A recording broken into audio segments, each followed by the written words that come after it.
Hi guys, what's up? And once again, welcome back dito sa ating YouTube channel. And for today's vlog guys, may gagawin tayong reaction video, no? At ito yung title niya, What Chinese Think of Philippines. So ano yung masasabi nila sa ating mga Pilipino? So itong si ate girl na gumawa ng street interview sa mga kapwa niya Chinese, ano ba yung gusto nilang sabihin or ano yung masasabi nila sa ating mga Pilipino. So alam kong excited kayo at alam kong hindi nyo pa ito napanood and ako rin excited din akong panoorin to kung ano ba yung mga pinagsasabi nila tungkol sa atin, kung ano ba yung gusto nila or hindi sa atin, kung kilala ba talaga nila tayo or hindi. So, and ayan guys, samahan niyo akong panoorin at i-react itong video na to. Let's go! Chinese Beat from Chinese Beat。感谢大家对我们视频的支持，我是 Marissa， 好久没见到大家了。今天我们就来做一个街访，关于中国人对菲律宾人的看法。菲律宾人怎么样？ What do you think of Philippines or Filipinos？ 其实我以前一直以来的看法就是 ，Okay, small country。然后卖香蕉的，菲律。 Okay, small country, tama ka naman. Kung ikumpara yung Philippines ka sa China, which is small country talaga yung Pilipinas, di ba? And doon lang ako nagtaka sa seal bananas. Bakit wala ba nagtitinda ng banana sa kanilang country, sa China? Let's go. 菲律宾，Ito, 觉得它比较黑。 dark skin. 然后 Hindi ko masasabing dark skin talaga. Kasi may mga moreno naman. Pag sinabi, wait lang. Pag sinabi kasing dark skin, di ba, negro na yun or talagang totally dark. Eh, yung skin natin, di ba, moreno? So, hindi talaga dark skin. Ano ka ba naman, te? Well, opinion mo yan. So, 菲律宾之前 entitle ka sa opinion nyo. Ikaw, ate, ano masasabi mo? Political issue. 不知道为什么最近又变老实了，就这样。 Well, pagdating sa political issue, hindi na bago yan. Chinese and Philippines. Chinese and Philippines. Kasi yung West Philippine Sea na yan, no, ang tagal-tagal na pinag-aagawan dyan. Ang talagang hindi ma-resolve yung mga alitan dyan. So, yun yung issue natin dyan. The Philippines and Chinese. 就是Walang katapusang issue na 很 yan. 有看法，就不喜欢他们。 I 然 don't 后在 like 淘 them. 宝上看到那个水果罐是菲律宾的，我都不会买的。 Wait lang, wait lang. Mag-react tayo dun sa I don't like them. Sana caps lock para intense, no? Well, para sa akin, kung ayaw nyo sa amin, talagang wala kaming magagawa.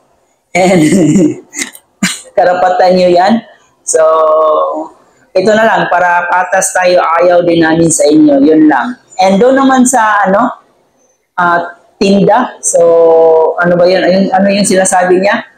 Ayaw niyang bumili sa mga galing sa Philippines.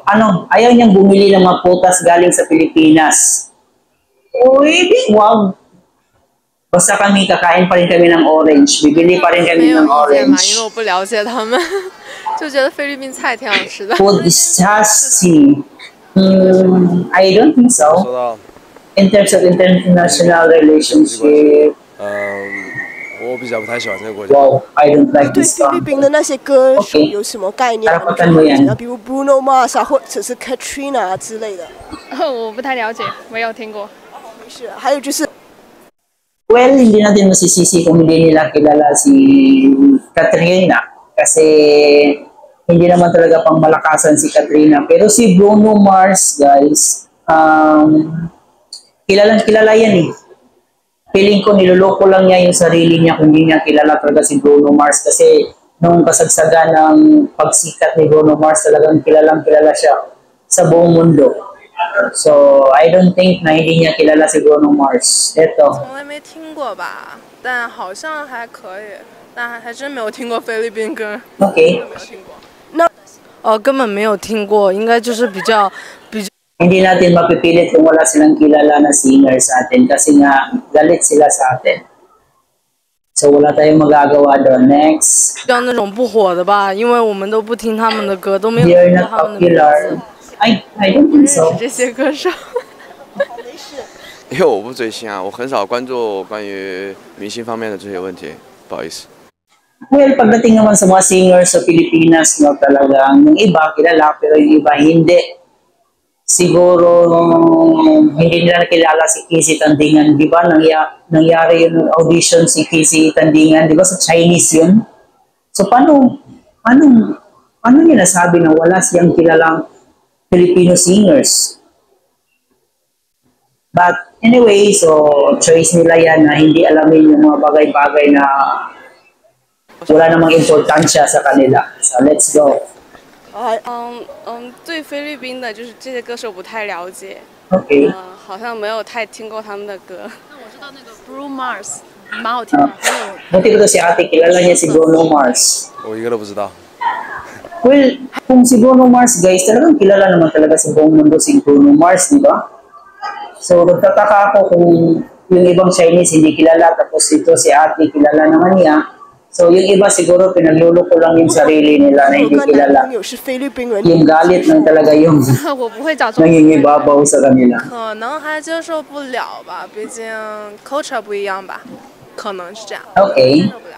我觉得可以啊，如果两个人觉得感情上没有问题，三观都一致的话，我觉得没有问题的，因为爱情无国界嘛。不太看国籍这类的。Okay, pagdating dito sa, ano ba to? Relationship. Tama nga naman si Kuya, no? If you love each other, kung mahal yung isa't isa, kahit magkaiba kayo ng kultura, which is okay. Pero doon sa mga sinasabi din ng iba na ayaw nila, well, karapatan din nila yan. And wala tayong magagawa doon kung ayaw nilang makipag-date sa isang Pilipino, di ba? Alright, let's go. 谢谢谢谢你。应该不会，因为我只喜欢中国人。对，我们是爱国的选手。 Kumbaga, kapwa mo, mahal mo. So, Chinese para sa Chinese. Filipino para sa Filipino. Ganon lang kasimple. 觉得这个 Huwag niyo na gawing complicated. 不管哪个国家，就是你喜欢他就好，不是看国 Yes, 家。 yes. Don't forget to click here to subscribe. Tama nga naman yung sinabi ni ate, di ba? So, it's just depend. Kung mahal niyo talaga yung isa't isa, kahit magkaiba man kayo ng nationality, so, talagang magmamahalan talaga kayo. Yun lang, ganun lang.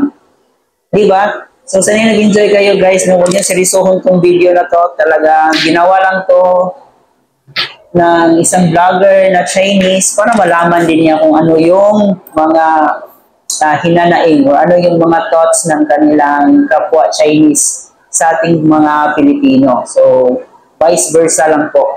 Kasi may mga Pilipino din naman na ayaw sa Chinese and may mga Chinese na ayaw din sa mga Pilipino. So, it's a tie. So, thank you for watching guys. Sana nag-enjoy kayo. Please don't forget to subscribe to my channel and thank you for watching.